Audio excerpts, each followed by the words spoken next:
ಜಗದೀಶ್ ಅವರು ಜೈಲಲ್ಲಿದ್ದಾರೆ. Big ಬಾಸ್ನ ಗೆಲ್ಲದ್ lawyer ಜಗದೀಶೇ ಅನ್ನುವಂಥ ರೀತಿಯಲ್ಲಿ ಜನ ಮಾತಾಡೋಕೆ ಶುರು ಮಾಡಿದ್ರು. ಹನುಮಂತುಗಿನ್ನ ದೊಡ್ಡ ಅವಕಾಶ ಸಿಕ್ಕಿದ್ದು ಅಂತಂದ್ರೆ ಜಗದೀಶ್ಗೆ. ಇದಂತ ಒಳ್ಳೆ ಇಮೇಜ್ ಅನ್ನ ಕಾಪಾಡ್ಕೊಂಡಿದ್ರೆ ಇನ್ನೊಂದಷ್ಟು ಕಾರ್ಯಕ್ರಮಗಳಿಗೆ ಅವಕಾಶನಾದ್ರು ಸಿಗ್ತಾ ಇತ್ತು ಅವ್ರಿಗೆ. ಜಗದೀಶ್ ಅವರ ನಡವಳಿಕೆ ಒಬ್ಬ ತಂದೆಯಾಗಿ ಅವ್ರಿಗೆ ಅವಮಾನ ಆಗುತ್ತೆ. ತಂದೆ ಜೊತೆಗೆ ಮಗನೂ ಕೂಡ ಜೈಲು ಸೇರಿದ್ದಾನೆ. ಇದಕ್ಕೋಸ್ಕರನಾದ್ರೂ ಇನ್ಮೇಲೆ ಬದಲಾಗ್ಲಿ. ರಾಜ್ಯದ ಉಪಮುಖ್ಯಮಂತ್ರಿ ಡಿ.ಕೆ. ಶಿವಕುಮಾರ್ ಪಕ್ಷದ ಕಾರ್ಯಕ್ರಮಗಳಲ್ಲಿ, ವೇದಿಕೆ ಕಾರ್ಯಕ್ರಮಗಳಲ್ಲಿ ಅಥವಾ ಟಿವಿ ಕಾರ್ಯಕ್ರಮಗಳಲ್ಲಿ ಒಂದು ಮಾತನ್ನ ಹೇಳ್ತಾರೆ. ದೇವರು ಯಾರಿಗೂ ಒಳ್ಳೇದು ಕೆಟ್ಟದು ಮಾಡಲ್ಲ, ಬದಲಿಗೆ ಒಂದು ಅವಕಾಶ ಕೊಡ್ತಾನೆ. ಆ ಅವಕಾಶನ ಯಾರು ನೀಟಾಗಿ ಉಪಯೋಗ ಮಾಡ್ಕೊತಾರಲ್ಲ ಆತ ಮುಂದೆ ಬರ್ತಾನೆ, ಆತನಿಗೆ ಒಳ್ಳೇದಾಗುತ್ತೆ. ಯಾರು ಆ ಅವಕಾಶನ ದುರುಪಯೋಗ ಮಾಡಿಕೊಂಡು ತುಂಬಾ ಲಘುವಾಗಿ ಅದನ್ನು ತೆಗೆದುಕೊಳ್ತಾನಲ್ಲ ಅವನಿಗೆ ಕೆಟ್ಟದಾಗುತ್ತೆ ಅಥವಾ ಅವನು ಕೆಳಗಡೆ ಬೀಳ್ತಾನೆ ಅಂತ. ಈ ಮಾತು ಸದ್ಯದ ಪರಿಸ್ಥಿತಿಯಲ್ಲಿ ಬಿಗ್ ಬಾಸ್ನ ಸ್ಪರ್ಧಿಗಳಾಗಿದ್ದ ಇಬ್ಬರಿಗೆ ಅನ್ವಯ ಆಗುತ್ತೆ. ಒಂದು ಹನುಮಂತು ಬಿಗ್ ಬಾಸ್ ಸ್ಟಾರ್ಟ್ ಆದಾಗಿರ್ಲಿಲ್ಲ, ಅದಾದ್ಮೇಲೆ ಬಂದಾದ್ಮೇಲೆ ಸಿಕ್ಕಂತ ಅವಕಾಶವನ್ನ ಎಷ್ಟು ನೀಟಾಗಿ ಉಪಯೋಗ ಮಾಡಿಕೊಂಡು ಕೊನೆವರೆಗೂ ಬಂದು ಕಪ್ಪನ್ನ ಕೂಡ ಗೆದ್ರು. ಹನುಮಂತುಗಿನ್ನ ದೊಡ್ಡ ಅವಕಾಶ ಸಿಕ್ಕಿದ್ದು ಅಂತಂದ್ರೆ ಜಗದೀಶ್ ಹನುಮಂತುಗಿಂತ ಮುಂಚೆ ಬಂದಿದ್ರು. ಹನುಮಂತುಗಿನ್ನ ತುಂಬಾ ದೊಡ್ಡ ಹೆಸರನ್ನ ಪಡ್ಕೊಂಡ್ರು. ತಮ್ಗೆ ಸಿಕ್ಕಂತ ಅವಕಾಶವನ್ನ ಒಳ್ಳೆ ರೀತಿಯಲ್ಲಿ ಉಪಯೋಗಿಸ್ಕೊಬೇಕಾಗಿತ್ತು. ಮತ್ತೆ ತಮ್ಮ ಈ ಆತುರದ ಬುದ್ಧಿ, ದುರಹಂಕಾರದ ನಡತೆ, ಆಡಬಾರ್ದಂತ ಮಾತನ್ನ ಆಡಿ ಅಲ್ಲಿಂದ ಹೊರಗಡೆ ಬಂದ್ರು. ಆ ಜಾಗಕ್ಕೆ ಸಬ್ಸ್ಟಿಟ್ಯೂಟ್ ಆಗಂತ ಹೋದಂಥವ್ರು ಹನುಮಂತು ಅದು ನೀಟಾಗಿ ಕ್ಯಾಚ್ ಮಾಡಿಕೊಂಡ್ರು. ಲಾಯರ್ ಜಗದೀಶ್ಗೆ ಎಂಥ ಅವಕಾಶ ಇತ್ತು ಅಂತಂದ್ರೆ ಬಿಗ್ ಬಾಸ್ನ ಗೆಲ್ಲದ್ ಲಾಯರ್ ಜಗದೀಶೇ ಅನ್ನುವಂಥ ರೀತಿಯಲ್ಲಿ ಜನ ಮಾತಾಡೋಕೆ ಶುರು ಮಾಡಿದ್ರು. ಬಿಗ್ ಬಾಸ್ ನಡೀತಾ ಇರೋದೇ ಜಗದೀಶಿಂದ ಅಂತ ಹೇಳಿ ಜನ ಮಾತಾಡೋಕೆ ಶುರು ಮಾಡಿದ್ರು. ಅಷ್ಟರ ಮಟ್ಟಿಗೆ ಕಡಿಮೆ ಸಂದರ್ಭದಲ್ಲಿ ಹೆಸರನ್ನ ಮಾಡಿದ್ರು ಅವರ ನಡವಳಿಕೆ ಮಾತಿನಿಂದ. ಕೊನೆಯದಾಗಿ ಅದೇ ನಡವಳಿಕೆ, ಅದೇ ಮಾತು ಅವರಿಗೆ ಮುಳುವಾಯಿತು. ಎಲ್ಲ ಅಂದುಕೊಂಡಂತೆ ಆಗಿದ್ರೆ ಇದೇ ಬಿಗ್ ಬಾಸ್ ಸೀಸನ್ 11ರಿಂದ ಖ್ಯಾತಿಯನ್ನ ಪಡ್ಕೊಂಡು ರಾಜ್ಯದ ಮನೆಗೂ ಈ ಜಗದೀಶ್ ಯಾರು ಅಂತ ತಿಳ್ಕೊಳ್ಳೋದಕ್ಕೆ ಕಾರಣವಾದಂತ ಬಿಗ್ ಬಾಸ್ನ ಫೈನಲ್ಗೆ ಜಗದೀಶ್ ಅವರು ಎಲ್ಲ ಕರೆಕ್ಟ್ ಆಗಿದ್ದಿದೆ, ಅವಕಾಶ ಸದುಪಯೋಗ ಪಡಿಸ್ಕೊಂಡಿದೆ, ಫೈನಲ್ ವರೆಗೂ ಬರ್ತಾ ಇದ್ರು. ಬಿಗ್ ಬಾಸ್ ಅನ್ನ ಗೆಲ್ಲುವಂತ ಚಾನ್ಸ್ ಇತ್ತು. ಆದ್ರೆ ಎಲ್ಲವೂ ಉಲ್ಟಾ ಆಗಿದೆ. ಯಾವ 11 ಬಿಗ್ ಬಾಸ್ ಸೀಸನ್ 11ಇಂದ ಖ್ಯಾತಿಯನ್ನ ಪಡಿಸ್ಕೊಂಡ್ರಲ್ಲ, ಆ 11ನ ಫೈನಲ್ ಕಾರ್ಯಕ್ರಮದ ವೇಳೆಗೆ ಜಗದೀಶ್ ಅವರು ಜೈಲಲ್ಲಿದ್ದಾರೆ. ಇದೇ ನೋಡಿ ವಿಪರ್ಯಾಸ. ಕರ್ಮ ರಿಟರ್ನ್ಸ್ ಅಂತಾರಲ್ಲ, ಇದನ್ನೇ ಹೇಳೋದು.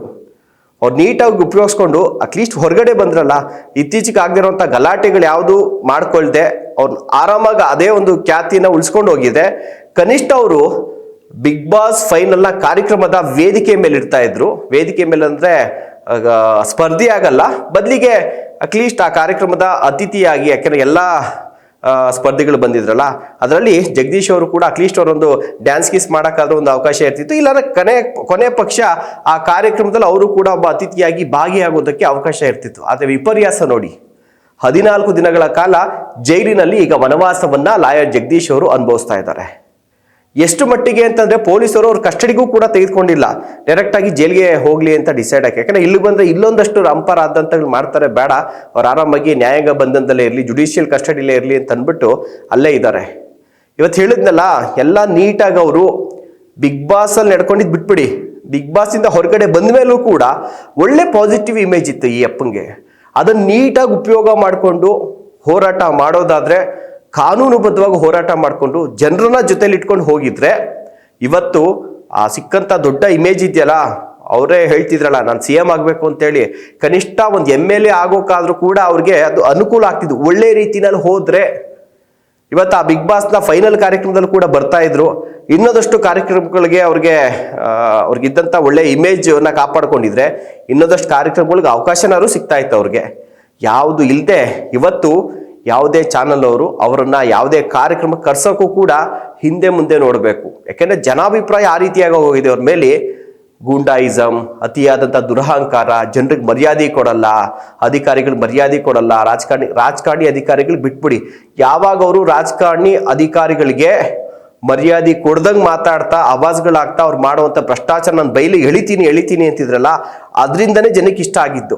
ಯಾವಾಗ ಜನರಿಗೇನೆ ಹಿಗ್ಗಾಮುಗ್ಗ ಬೈಕೊಂಡು, ಜನರ ಮೇಲೆ ದರ್ಪ ದೌರ್ಜನ್ಯವನ್ನು ತೋರಿಸ್ಕೊಂಡು, ಜನರ ಮೇಲೆ ಹಲ್ಲೆ ಮಾಡುವಂಥ ಪ್ರವೃತ್ತಿಯನ್ನು ಬೆಳೆಸ್ಕೊಂಡ್ರಲ್ಲ, ಸಿಕ್ಕಂಥ ಜನರಿಗೆ ಕಾಲಲ್ಲಿ ಒದೆಯೋವಂಥದ್ದು, ಲಾಠಿ ತಗೊಂಡು ಹೊಡೆಯೋವಂಥದ್ದು, ಬಂದೂಕನ್ನ ಗಾಳಿನಲ್ಲಿ ಫೈರ್ ಮಾಡಿಸೋವಂಥದ್ದು, ಬಂದೂಕು ಇದ್ದಿದ್ರೆ ನನಗೆ ಎಲ್ಲಾನು ಶೂಟ್ ಮಾಡಾಕ್ಬಿಡ್ತಿದ್ದೆ ಅನ್ನುವಂಥ ದುರಹಂಕಾರದ ಮಾತುಗಳು, ಈ ರೀತಿಯಾದ ನಡವಳಿಕೆ ಇವತ್ತು ಒಬ್ಬ ಮನುಷ್ಯನಿಗೆ ಪಿತ್ತ ನೆತ್ತಿಗೇರಿದಾಗಂತಲ್ಲ, ಮದ ನೆತ್ತಿಗೇರಿದಂಥ ಸಂದರ್ಭದಲ್ಲಿ ಯಾವ ರೀತಿಯಾಗಿ ಟೈಮ್ಗೆ ದೇವ್ರು ಏನೇನು ಕೊಡಬೇಕೋ, ಜನನು ಏನೇನು ಕೊಡಬೇಕೋ ಕೊಡೋ ಟೈಮಲ್ಲಿ ಜನ ಬೇಜಾರು ಕೊಟ್ಟರು. ಬಿಗ್ ಬಾಸ್ ಇಂದ ಬಂದಾದ್ಮೇಲೆ ಅವ್ರು ಸಿಕ್ಕ ಕಡೆ ಎಲ್ಲಾನು ಕೂಡ ಅವ್ರಿಗೆ ಸೆಲ್ಯೂಟ್ ಹೊಡ್ಕೊಂಡು, ಅವ್ರಿಗೆ ಒಂಥರ ಸುದೀಪ್ ಅವರ ತಾಯಿಯವರು ತೀರ್ಕೊಂಡಂಥ ಟೈಮಲ್ಲಿ ಬಂದಿದ್ರು. ಅವಾಗ ನೋಡಬೇಕಿತ್ತು ಯಾವ ರೀತಿಯಾದಂಥ ಜನ ಬಂದಿದ್ರು ಅಂತಂದರೆ, ದೊಡ್ಡ ಯಾವುದೋ ಹೀರೋ ಬಂದ್ರೇನೋ ಅನ್ಬೇಕು, ಆ ರೀತಿಯಾಗಿ ಅವ್ರಿಗೊಂದು ಒಳ್ಳೆ ರೆಸ್ಪಾನ್ಸು, ಜೈಕಾರಗಳು, ಮರ್ಯಾದೆ, ಸೆಲ್ಫಿ ಎಲ್ಲನೂ ಇತ್ತು. ಈಗ ಅದೇ ಜನ ಚೀತು ಅಂತ ಉಗಿತಾ ಇದ್ದಾರೆ. ಕಮೆಂಟ್ ಬಾಕ್ಸ್ಗಳಲ್ಲಿ ಕೆಟ್ಟದಾಗಿ ಅವ್ರಿಗೆ ಕಮೆಂಟ್ಗಳನ್ನು ಹಾಕ್ತಾ ಇದ್ದಾರೆ. ಕೊಟ್ಟಿದ್ದು ಸಾಲದು, ಇನ್ನೂ ಒಂದಷ್ಟು ಕೊಡಬೇಕಿತ್ತು ಅಂತ. ಆ ರೇಂಜ್ಗೆ ಕೆಲವೇ ದಿನ, ತುಂಬ ದಿನನೂ ಆಗಿಲ್ಲ ನೋಡಿ, ಕೆಲವೇ ದಿನಗಳಲ್ಲಿ ಎಲ್ಲವೂ ಕೂಡ ಆಗೋಯ್ತು.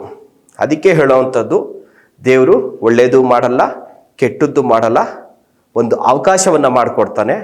ಆ ಅವಕಾಶನ ಒಳ್ಳೆ ರೀತಿಯಲ್ಲಿ ಉಪಯೋಗ ಮಾಡಿಕೊಂಡ್ರೆ ನೀವು ಭವಿಷ್ಯದಲ್ಲಿ ದೊಡ್ಡ ಮಟ್ಟಕ್ಕೆ ಹೋಗ್ತೀರಾ.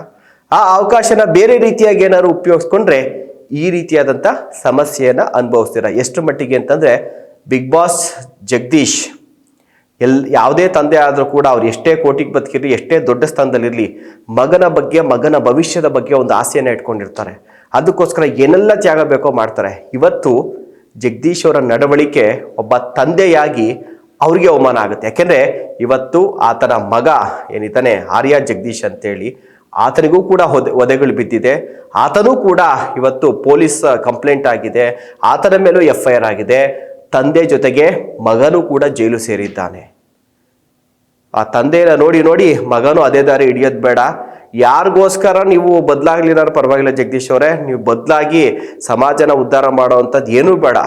ನೀವೊಬ್ಬ ಒಳ್ಳೆ ತಂದೆಯಾಗಿ ಮಗನಿಗೋಸ್ಕರ ಇರಿ. ನಿಮ್ಮ ಮಗನ ಭವಿಷ್ಯ ಫ್ಯೂಚರಲ್ಲಿ ಚೆನ್ನಾಗಿರುತ್ತೆ. ಯಾಕೆಂದರೆ ಈ ಹಿಂದೆ ಇದೇ ಜಗದೀಶ್ ಮಾಡಿದಂಥ ಅವಾಂತರಗಳು, ಅತಿಯಾದ ದುರಹಂಕಾರದ ಮಾತುಗಳಿಂದ ಈ ಹಿಂದೆ ಕೂಡ ಆ ಮಗನಿಗೆ ಇನ್ನು 18 ವರ್ಷ ಆ ಟೈಮಲ್ಲೇ ಆತನ ಮೇಲೆ ಒಂದು ಹಲ್ಲೆ ಆಗಿರುತ್ತೆ, ದಾಳಿ ಆಗಿರುತ್ತೆ.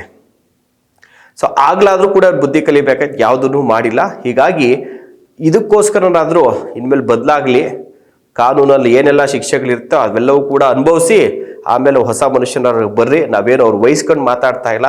ಅವ್ರು ಒಳ್ಳೇದು ಮಾಡಿದಾಗೂ ತೋರಿಸಿದ್ದೀವಿ, ಅಂದರೆ ಒಳ್ಳೇದು ಮಾಡ್ತೀನಿ ಅಂತ ಹೋರಾಟ ಮಾಡಿದಾಗ ಅದನ್ನು ತೋರಿಸಿದ್ದೀವಿ, ಅವ್ರು ಕೆಟ್ಟದ್ದು ಮಾಡಿದ್ನೂ ಕೂಡ ನಾವು ನಿಮ್ಗೆ ತೋರಿಸಿದ್ದೀವಿ ಅಂತ ಹೇಳ್ತಾ ಕಾರ್ಯಕ್ರಮ ಮುಗಿಸ್ತಾ ಇದ್ದೀವಿ. ನಮಸ್ಕಾರ.